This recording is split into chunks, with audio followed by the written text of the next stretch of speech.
a nossa reflexão, eu vou tentar compartilhar aqui os slides que eu elaborei para esse momento. Um momentinho, por favor.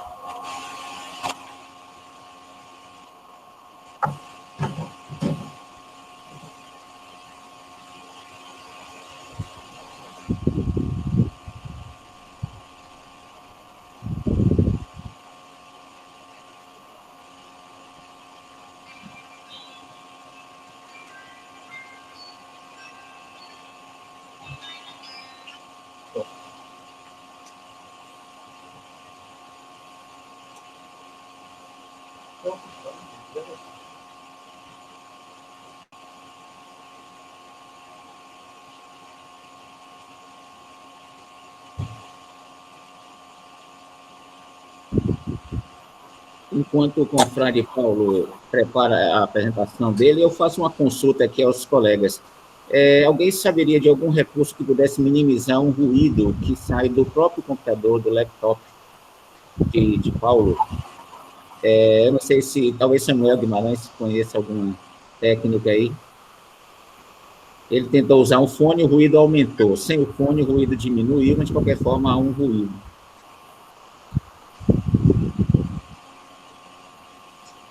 Eu abri aqui meu computador, vou desligar o celular.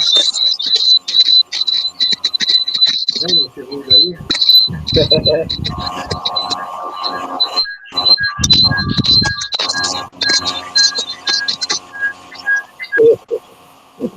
Aumentou o ruído aí, viu? Esse ruído é porque tem muitos microfones abertos. Então, a ideia é todo mundo fechar o microfone.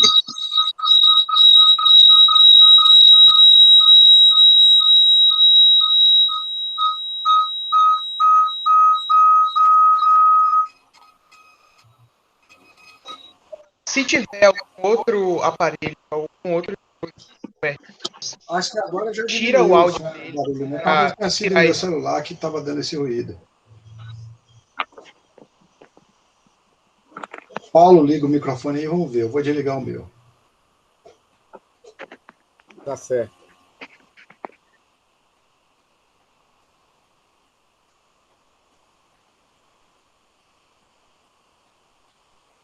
Bom, eu não estou conseguindo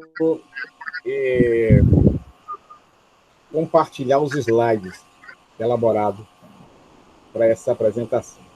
De qualquer sorte, eu vou fazê-lo sem os slides. Só que algumas palavras, né, são palavras... Boa noite, presidente. Boa noite. Aliás, desculpem, Paulo está falando. Boa noite. Desculpe. São palavras que são específicas, mas de qualquer sorte eu vou tentar comunicá-las através apenas da minha fala. Bom, de início, né, eu estou fazendo uma reflexão também com base naquilo que foi falado pelo nosso confrade Samuel no nosso conclave passado. No final da apresentação, eu fiz uma intervenção, e como Samuel havia falado sobre René Descartes, eu trouxe também uma colocação pertinente àquele filósofo que ele havia trazido para a sua reflexão. Gostei muito de tudo que Samuel falou, aquilo, para mim, é exatamente aquilo que eu discuto, que eu estudo, que eu gosto muito de ouvir. Então, nessa esteira, né, eu quero trazer uma reflexão sobre exatamente o cogito ou cogito cartesiano na sua dimensão maior, numa refutação ao teu isolacionismo, uma dimensão de alteridade, que é uma necessidade humana, principalmente nesse momento que nós estamos vivendo. Quando Samuel trouxe toda aquela informação sobre a discussão sobre o corpo, como otimizar o seu invólucro, o seu corpo, né, me veio à mente essa discussão que eu poderia trazer como uma complementariedade daquilo que foi trazido por ele. E eu vou trazer de uma forma, a partir de umas ideias de alguns filósofos, algumas informações que podem servir para uma reflexão nesse momento que nós estamos vivenciando. Repare que, naquela discussão, Samuel envolveu e passeou em diversos filósofos, diversos pensadores, né, e centrou a sua fala em William Reich, que é um acolhedor. Isso, então, me trouxe à lume essa percepção de que eu posso trabalhar esse acolhimento.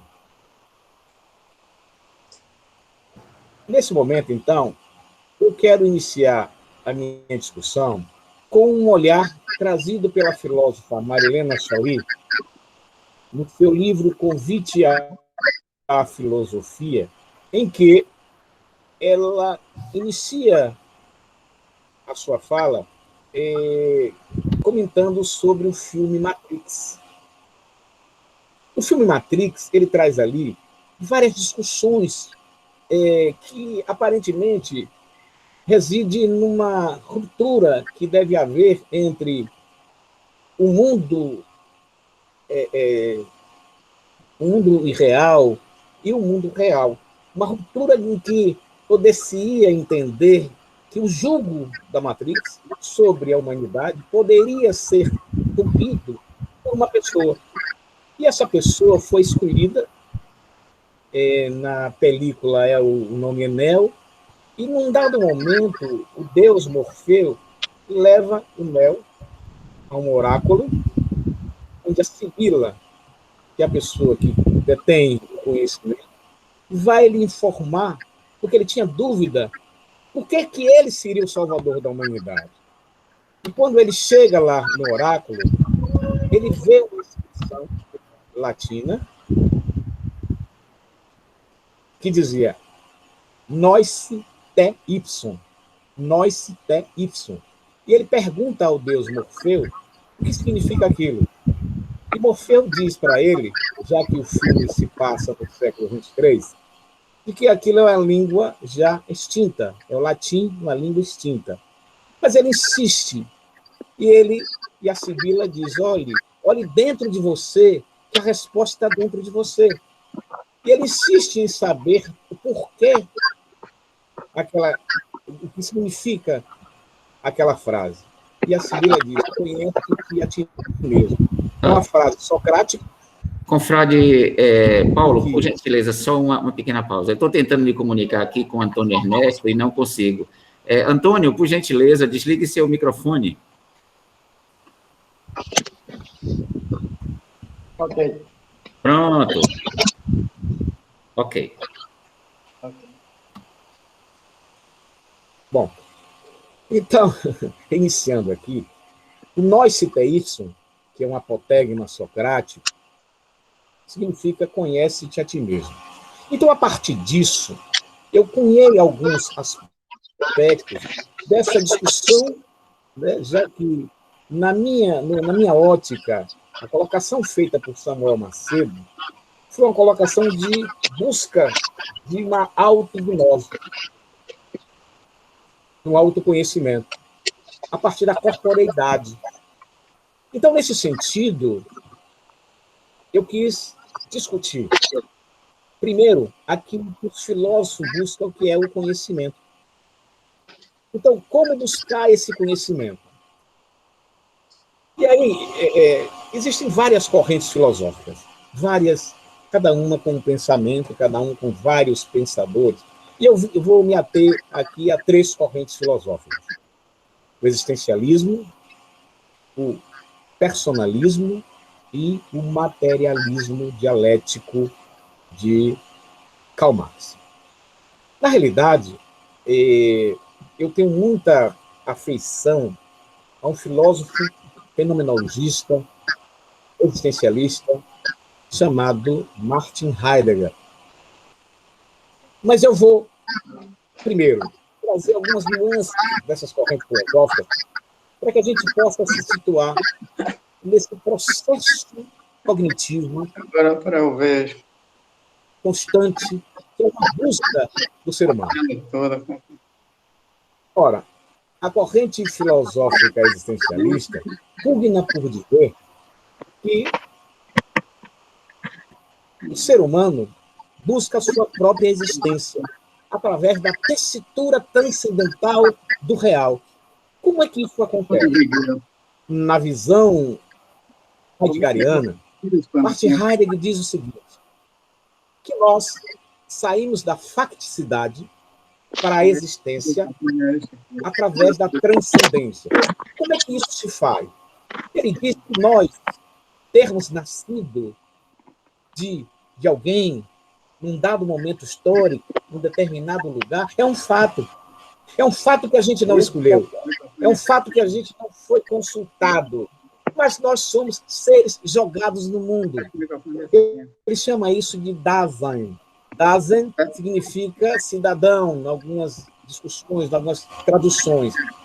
O Dasein heideggeriano é aquele sujeito jogado no mundo. Então, quando ele se percebe esse ser jogado no mundo, ele vai se construir através da transcendência. O que seria a transcendência?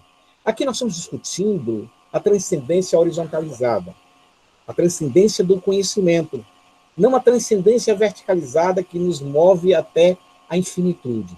Na transcendência horizontalizada, a busca desse processo cognitivo que pode levar ao nós y socrático, nos move no seguinte sentido, de entender, primeiro, que seres somos nós, jogados neste mundo, e que não escolhemos estar ali. Mas no momento em que a gente toma consciência de que somos esses seres jogados no mundo, nós buscamos empreender um processo existencialista através do sentido transcendental que é inerente a todo ser humano. E o que seria esse sentido, essa tessitura transcendental? Seria aquilo que tem dentro da gente, daquilo que são códigos genéticos, códigos culturais. Então, a partir dali, vamos construir a nossa própria existência através dessa transcendência, que é tirar de dentro da gente e jogar para mais adiante. Ora, nesse sentido, eu vou aqui já adentrar na filosofia existencialista. Falei de Martin Heidegger, mas nós temos também outros filósofos existencialistas. Jean-Paul Sartre, por exemplo. Jean-Paul Sartre diz que essa transcendência, esse crescimento que a gente busca, não deve ser um crescimento isolado. A gente tem que buscar o crescimento junto com o outro, sempre com o outro. Essa transcendência tem que ser buscada sempre em conjunto, não isoladamente. Então, nisso reside exatamente aquilo que é o cerne da minha discussão hoje. Essa dimensão de alteridade, essa ética da alteridade, passa necessariamente por enxergar esse outro com uma importância fundamental para a sua própria transcendência. Ora, Jean-Paul Sartre também nos traz outros aspectos de toda a sua discussão. Mas a discussão, o apotegma maior de Sartre é que a existência precede a essência. A existência precede a essência. O que é que isso quer dizer? Ele quer dizer que quando nasce alguém, as pessoas dizem, nasceu um ser humano. Ele disse, não. A essência de ser humano ele só vai ter ao final da vida dele se ele existir. Ou ele existisse, ou ele existiu enquanto ser humano. E para que ele exista enquanto ser humano, é necessário que ele transcenda. E ele o faça a partir dessa visão de alteridade. Que ele o faça a partir juntamente com outras pessoas, e não ele sozinho. Então, percebam que eu estou discutindo toda essa dimensão de alteridade, sempre com esse olhar em face do outro, uma importância muito maior que o outro tem. Ora, voltamos agora a discutir uma outra corrente filosófica chamada personalismo de Emmanuel Mounier e Jean Lacroix. Emmanuel Mounier cunhou esse olhar filosófico a partir da quebra da Bolsa de Nova York em 1929, do craque da Bolsa de Nova York. Então, a partir dali, as pessoas passaram a verificar que não adiantava terem fortunas, terem riqueza. E aí houve uma mudança comportamental de enxergar o outro semelhante enquanto ser humano. O personalismo de Emmanuel Mounier tirava essa objetivação da pessoa. A pessoa não era mais um objeto. A pessoa era a pessoa na sua integridade, na sua inteireza. Era essa discussão trazida por Mounier na sua revista L'Esprit, uma revista que correu o mundo e o mundo ficou tomando conhecimento. Eu fazia uma analogia, quando eu ensinava há mais de 10 anos, as turmas de administração de empresa, com o crack da nossa região de 1989, da Cunipérez perniciosa, o crack da vassoura de bruxa. Será que nós, aqui na região, modificamos o nosso comportamento a partir do empobrecimento material? Então, eu fazia alguns projetos, os meninos pesquisavam nas suas cidades e traziam para que a gente tivesse uma discussão muito ampla sobre isso. E nós chegamos a algumas conclusões que, em algumas regiões, houve sim uma transformação, houve sim uma mudança, mas em outras não. As pessoas continuavam com o mesmo direcionamento individualista, mesmo comportamento de pisar no outro, de ser maior do que o outro. Miguel, por exemplo, né, que o apotegma era de que família você é, continuou a mesma pergunta, de que família você é, como se isso tivesse uma importância muito maior do que o próprio ser humano. Então, o personalismo de Mounier trazia essa mudança, essa transformação, essa modificação em face dessa objetividade do ser. Ora, a partir disso, os nossos olhares se volveram exatamente para essa discussão que eu estou trazendo agora, para uma reflexão crítica desse momento que estamos vivenciando. Mas, antes de adentrarmos exatamente naquela solidão do cogito cartesiano, eu quero voltar novamente a discutir outra corrente filosófica, o materialismo de Karl Marx. Karl Marx diz que a infraestrutura determina a superestrutura. A infraestrutura é sempre econômica, a base é sempre econômica.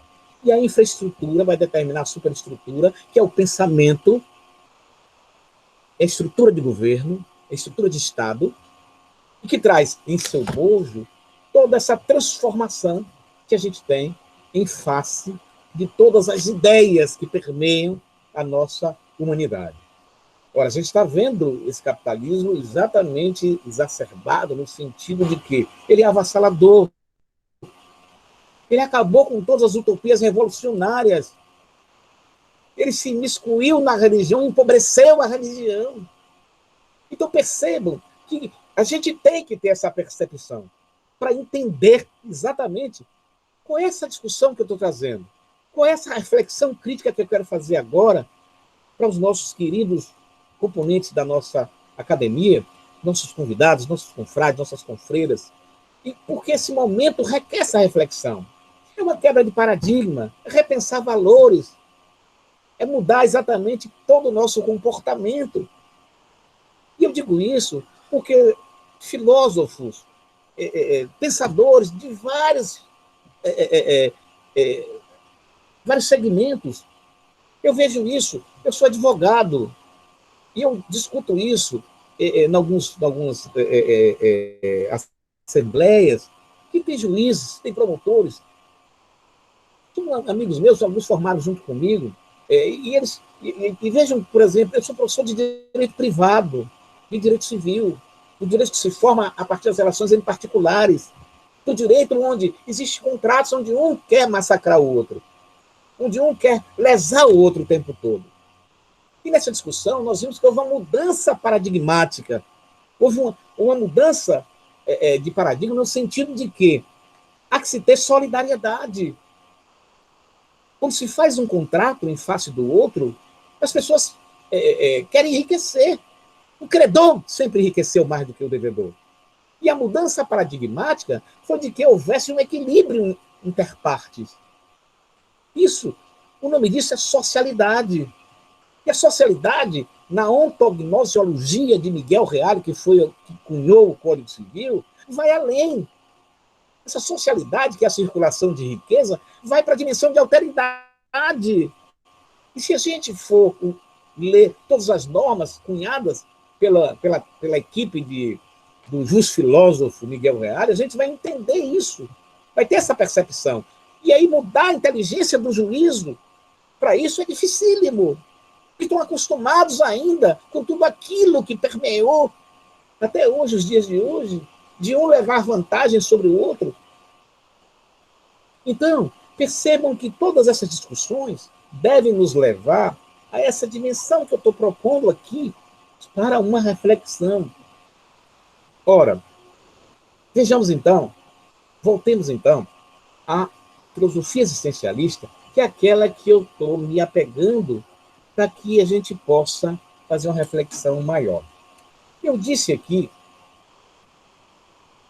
que o nosso Martin Heidegger trouxe uma reflexão de que nós somos seres jogados no mundo e quando temos essa percepção, buscamos caminhos. Que caminhos são esses? São escolhas que fazemos. E essas escolhas podem levar a uma transcendência que nos faça crescer enquanto pessoa, enquanto ser humano. Outras escolhas, não. Outras escolhas vão nos levar para os mesmos caminhos de ser maior do que o outro. Ora, a turma de Frankfurt, Habermas, Gadamer e o nosso querido Martin Heidegger cunhou um outro olhar também sobre o homem, sobre o ser. Ele disse que nós somos tridimensionais. E aí, nessa tridimensionalidade de ser humano, nós somos seres genéticos, seres afetivos ou desafetivos e seres ontológicos. Então, percebam que nós somos seres genéticos. Então, quem é esse ser genético? É aquele que tem abertura para as coisas. É aquele que se percebe enquanto geneticamente limitado, mas convive com essas limitações. E sabe conviver com essas limitações. Não há necessidade de que se criem leis ou imposições para que ele tenha essa autopercepção. Recentemente, foi criada a Lei 13.146, de 2015, que é uma lei de inclusão dos deficientes. Essa lei, ela traz ali essa dimensão de paridade, de igualdade, de alteridade, de enxergar o outro na sua inteireza. Mas o que o Martin Heidegger está propondo não é que o outro enxergue o ser genético, não. É que ele mesmo se enxergue, que ele se perceba e conviva com suas limitações ou com suas alterações, até maior do que os outros. Que ele tem essa percepção. Então, esse é o ser genético, na tridimensionalidade trazida por esses filósofos. A segunda dimensão é a dimensão de afetividade / desafetividade. Nós somos seres de afetividade e seres de desafetividade. Então, a gente escolhe a afetividade, ter afeto por alguém, e a gente escolhe não ter afeto por outras pessoas. Nós estamos vivenciando agora uma dicotomia muito grande no nosso país. As pessoas estão polarizando discussões que saem do âmbito político para o âmbito pessoal, e aí se percebe a desafetividade daquele ser que antes lhe parecia afetivo. E era uma grande falácia, uma grande mentira. Ele é aquilo que ele está se mostrando ali. Ele é aquele ser desafetivo. Ele era afetivo apenas para ser acolhido pela sociedade, pelo seu entorno, pelos seus pares. Então, isso reside em toda essa discussão que eu estou trazendo agora. É uma autopercepção. E a terceira dimensão, que é a mais importante de todas, e que é a mais difícil da gente entender, é a dimensão ontológica. Eu vou explicar aqui o que seria essa dimensão ontológica. Existem duas palavras que, em filosofia, elas parecem ser iguais, mas são diferentes. Então, existe o ôntico, que diz respeito ao ser, ao ente, nós, pessoas, e o ontológico, que diz respeito ao ser lato sensu, sentido amplo. Qualquer coisa para a filosofia é o ser. A escuridão é o ser, o ar é o ser. E o ente, o ôntico também é o ser. Como nós só percebemos o ôntico, só percebemos esse ser que nós somos, nós não temos a percepção ontológica, porque nós não ficamos a látere para nos enxergar enquanto seres genéticos e afetivos ou desafetivos. Então, a pior, a dimensão mais difícil da gente aceitar é a dimensão ontológica, é de enxergar além daquilo que se apresenta para nós. Eu tenho um livro chamado Elucubrações Esparsas, a cotidianidade ontologicamente ressignificada. É um livro que eu gosto muito, eu de vez em quando eu releio. Aqui. Essas reflexões que eu estou fazendo, eu já venho fazendo há uns 10 anos. O outro livro que eu fiz agora, chamado Rupturas, é justamente a ruptura com tudo isso que não nos importa mais, não nos interessa mais, mas que a gente continua a exercer o próprio mundo, continua com o mesmo pensamento, com o mesmo comportamento. Então, nessa tridimensionalidade do ser, o ser genético, o ser afetivo, desafetivo e o ser ontológico. A ontologia nos inclina a enxergar além daquilo que está posto por esse mundo aí, que às vezes a gente só enxerga até onde querem que a gente enxergue. Nesse momento, eu volto a falar exatamente sobre a questão da ética da alteridade. Ora, quando o professor Samuel Macedo,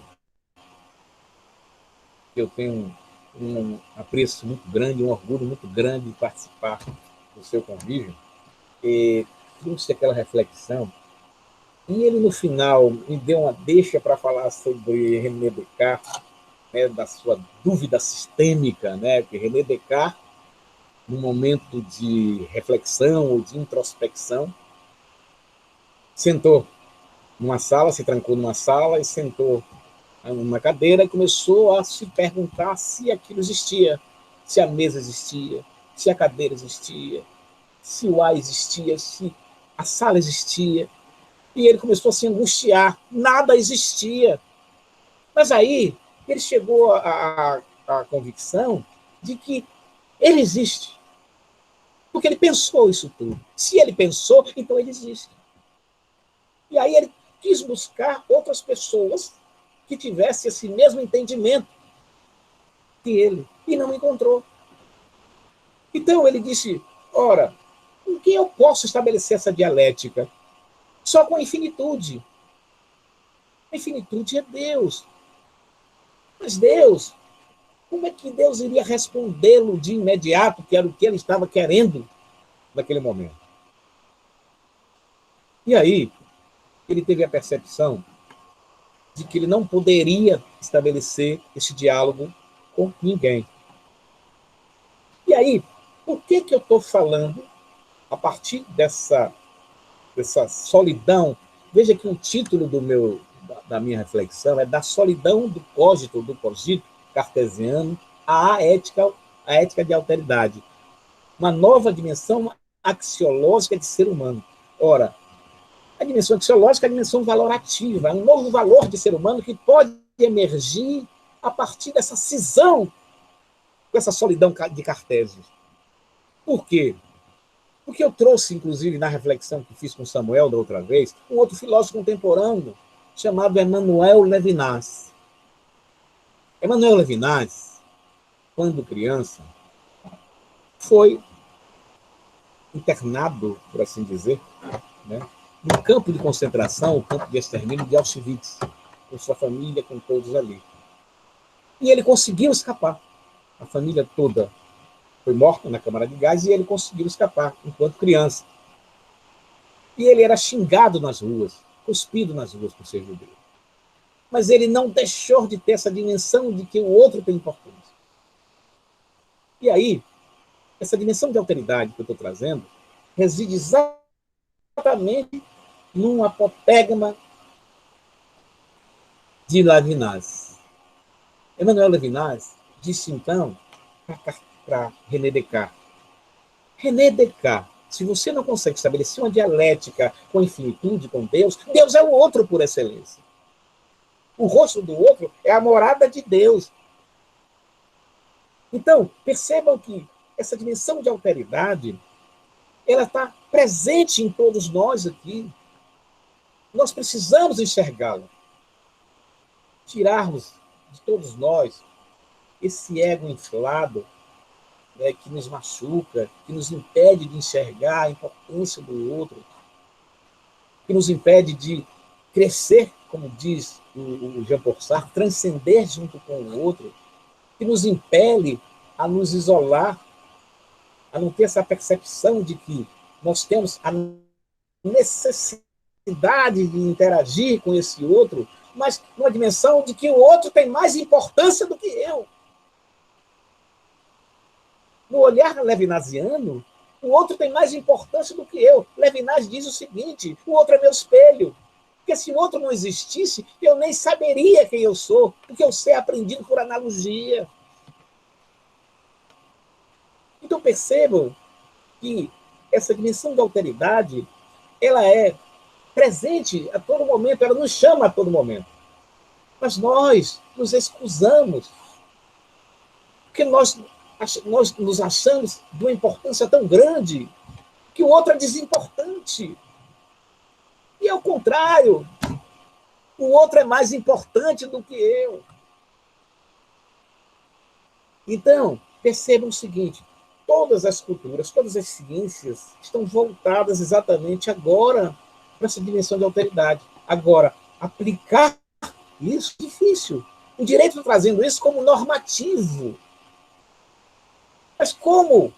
Se isso já é cultural, não tem como se modificar de uma hora para outra. O professor Álvaro Valles diz o seguinte, que ética é daquelas coisas que parecem ser fácil. Mas quando se pergunta, ninguém sabe dizer o que é. Então a gente sabe que ética é a ciência que estuda o comportamento moral do homem na sociedade. Esse é o conceito científico, né? Porque as pessoas às vezes trazem como sinônimo a ética ou moral, e a gente sabe que a moral é objeto de estudo da ética. Mas aí é importante que a gente discuta isso. Ética é a ciência que estuda o comportamento moral do homem na sociedade. Já Soren Kierkegaard, o filósofo dinamarquês, diz o seguinte, que nós não temos os parâmetros do que seja moral ou imoral. Porque nós vivemos na amoralidade. É uma falta de paradigma moral. Porque aquilo que nos interessa passa a ser moral. Não importa se a gente tenha passado por cima do outro. Então, como eu fiquei tolhido dos meus slides, eu vou só acrescentar uma coisa que eu estou fazendo agora mesmo nessa pandemia. Eu criei um projeto chamado Saraus Hermenêuticos, aproximações exegético-epistemológicas. Saraus hermenêuticos. Saraus são encontros. Hermenêutica vem de interpretação. Então, saraus hermenêuticos, aproximações exegético-epistemológicas. O que eu quero dizer com isso?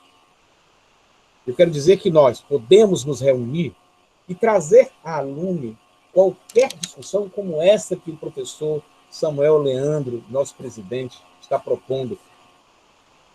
Eu tenho feito isso na faculdade, onde eu ensino, às terças-feiras, a partir das 17 horas, e eu tenho conseguido arregimentar várias pessoas, inclusive de fora da faculdade, para que conosco discutam problemas sociais, não só porque eu sou professor de Direito na nossa faculdade aqui de Ilhéus, Madre de Thaís, mas eu discuto todas as coisas que as pessoas quiserem trazer. Então, nós temos pessoas da área de saúde, pessoas da área de sociologia, várias pessoas. E nós temos encontrado, né, um eco muito importante. Nós estamos produzindo, inclusive, artigos científicos. Como eu falei nesse instante sobre a Lei 13.146 de 2015, é porque nós estamos fazendo uma pesquisa sobre a possibilidade da aplicação dessa Lei 13.146 de 2015, que é a Lei de Inclusão de Proteção do Deficiente, nos pacientes pós-Covid. Naqueles pacientes que tiveram Covid e estão com sequelas severas. Aquela discussão trazida por Samuel, né, sobre a questão do corpo, sobre toda aquela discussão da impossibilidade de mobilidade da pessoa. Será que essa lei se aplicaria para os atos da vida civil, com a chamada curatela provisória, ou a tomada de decisão apoiada, que é um outro instituto criado por essa lei? Ou seja, duas pessoas podem ser, né, assistir uma outra pessoa. Então, percebam que a gente tem que ter essa percepção. Isso reside toda essa dimensão de alteridade que eu estou trazendo agora para uma reflexão. Então, eu quero encerrar minha fala com, novamente, o apotegma do nosso Emmanuel Levinas. Deus é o outro por excelência. O rosto do outro é a morada de Deus. Muito obrigado.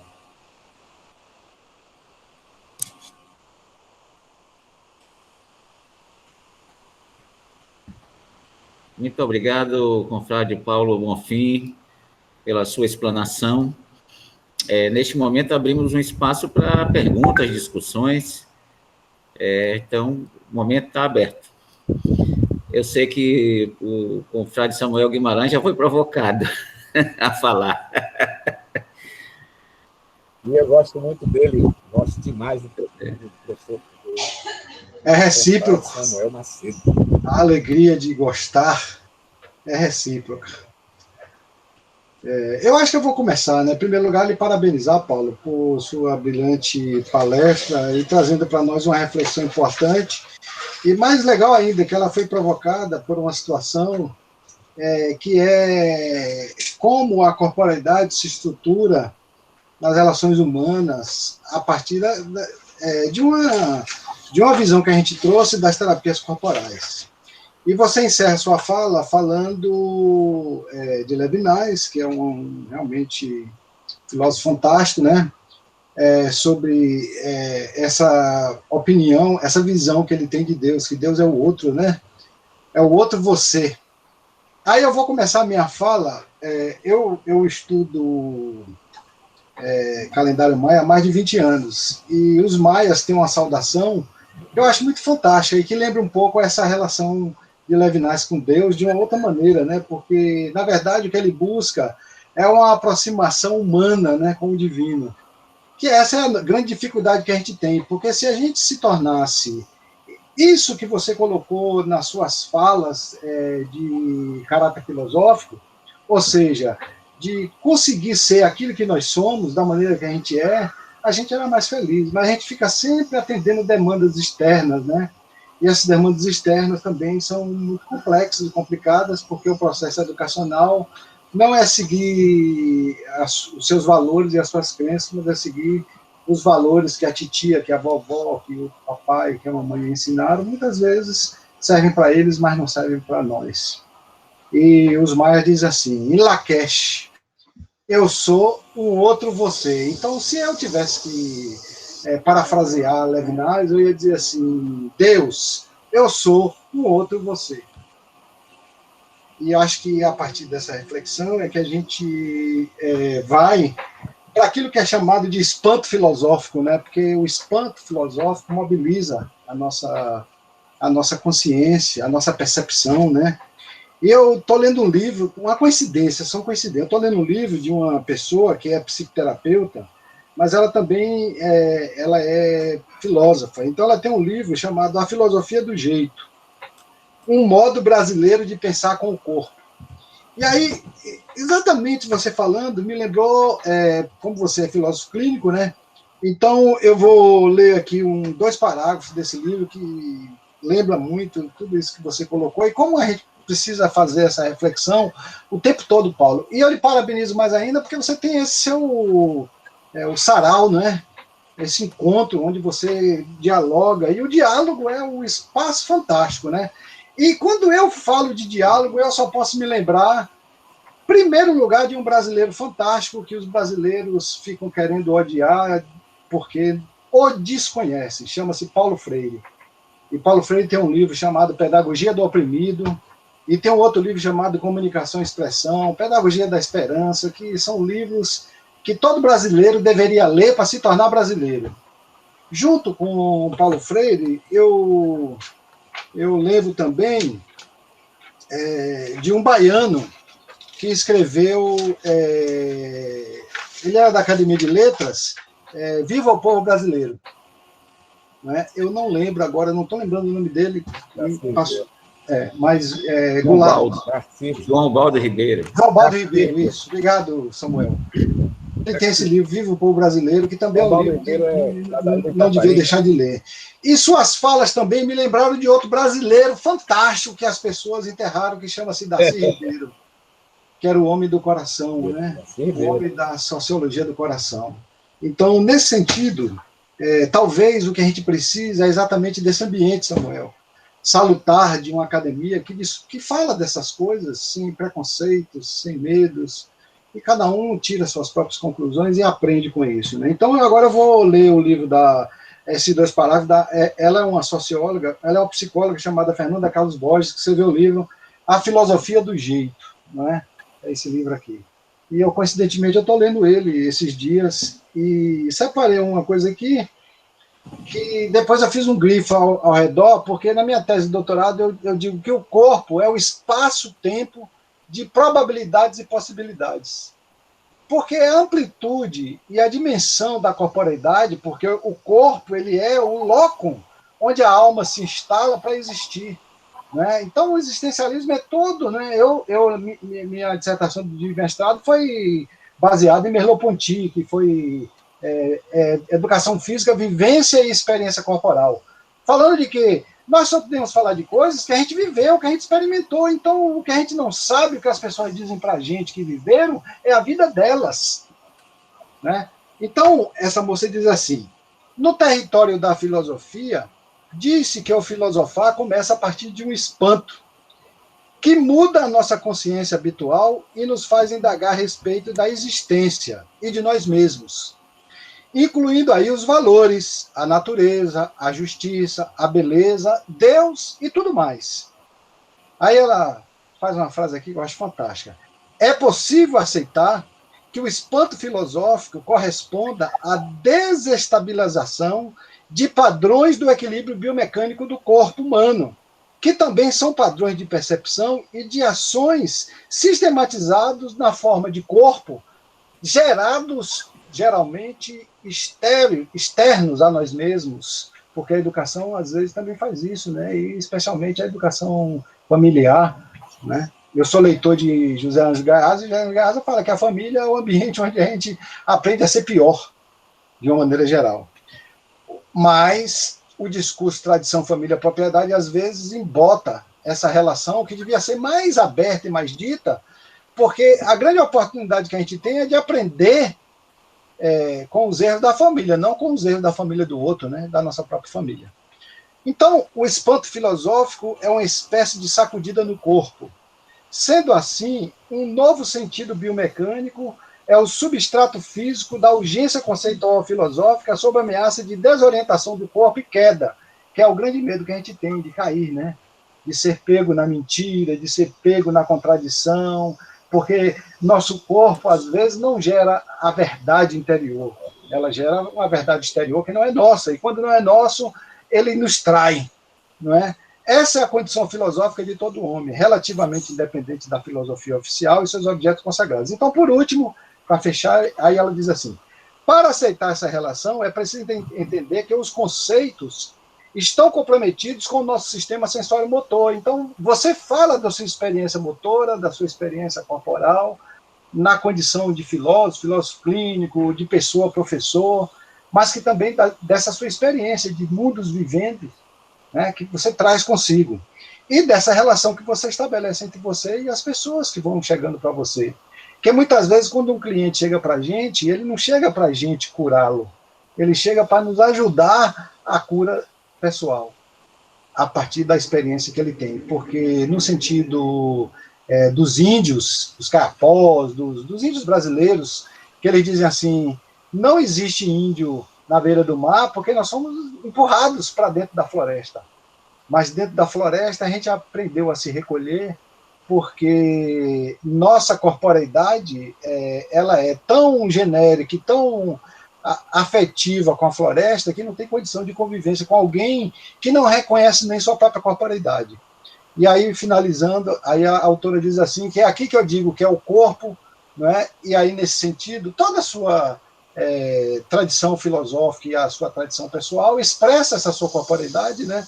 Que é assim, a natureza filosófica desse sistema apoia-se no fato de que a forma humana é mutável ao infinito, considerando tanto o cérebro quanto o sistema muscular, assim como sua condição radicalmente participativa, desde a relação com a gravidade até as necessidades respiratórias e fluxos afetivos, por exemplo. São infinitas as relações que se podem estabelecer com as forças da existência. E você, hoje, nos brinda com uma dessas possibilidades da força da existência, trazendo para nós uma reflexão fantástica sobre filósofos que pensam a existência. É uma forma plástica e participativa que sustenta nossas atitudes filosóficas e nossas posições existenciais. E é nela também que elas se transformam. Então, nesse sentido, não é, a oportunidade da Agral trazer essas discussões é que ela vai promovendo em nós uma transformação qualitativa, né?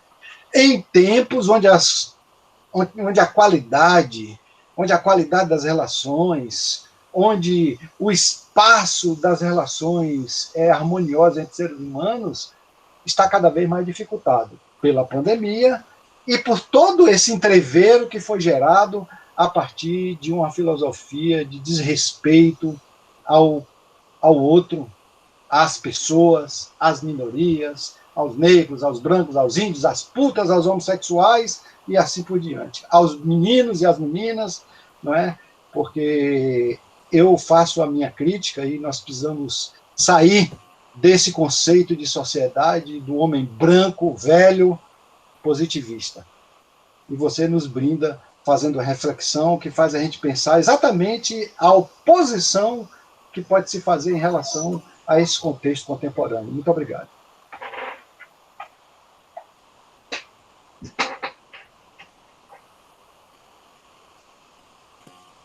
Ok, a palavra continua franqueada. Alguém mais gostaria de fazer uma colocação, uma pergunta? Caro presidente, quanto tempo nós temos até o término da reunião?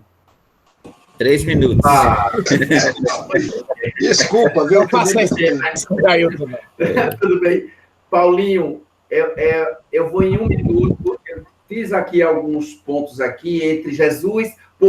Samuel falou ali sobre coincidência. Não existem coincidências, né? Eu acredito que tudo, tempo e espaço, são coligados e tem essa linearidade onde liga todo o tempo e todo o espaço. E quando ele falou em Paulo Freire, o meu mestrado foi em cima de foi com Paulo Freire, foi o teórico que eu trabalhei.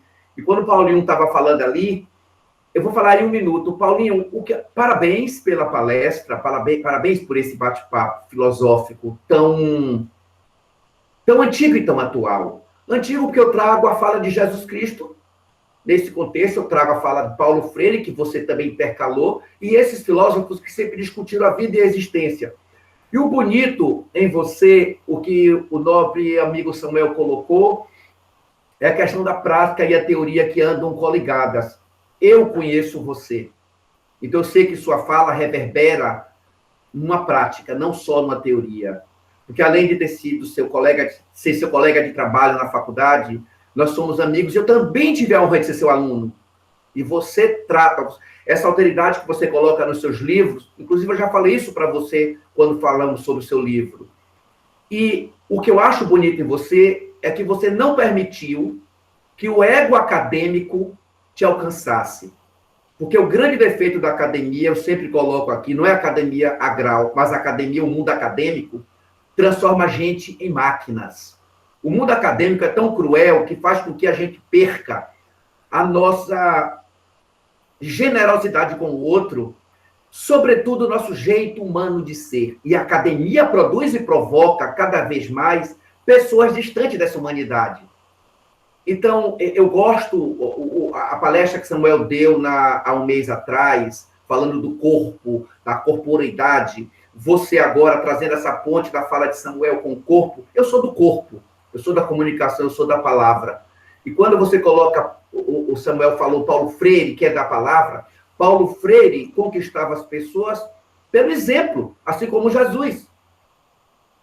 Assim como esses filósofos, né? Eles trouxeram essa existência humana para essa discussão da existência humana, porque esse outro somos nós. Esse outro, onde está Jesus? Nas nuvens? Nas igrejas? Na Bíblia? Deus está no outro. E você e o próprio Samuel, no papo anterior ao mês atrás, conseguiu fazer essa ponte.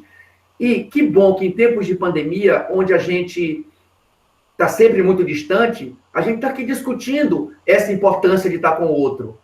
Então, para não me alongar mais, parabéns a nosso presidente por essa iniciativa de trazer essas discussões, que isso é fundamental e necessário para que a gente crie esse laço. E um beijo em todos e muito obrigado. Bom, mais uma vez, muito agradeço ao confrade Paulo Bonfim, agradeço também a presença dos convidados Antônio Ernesto, Isis Brito, Thelma Brito, Iris Brito,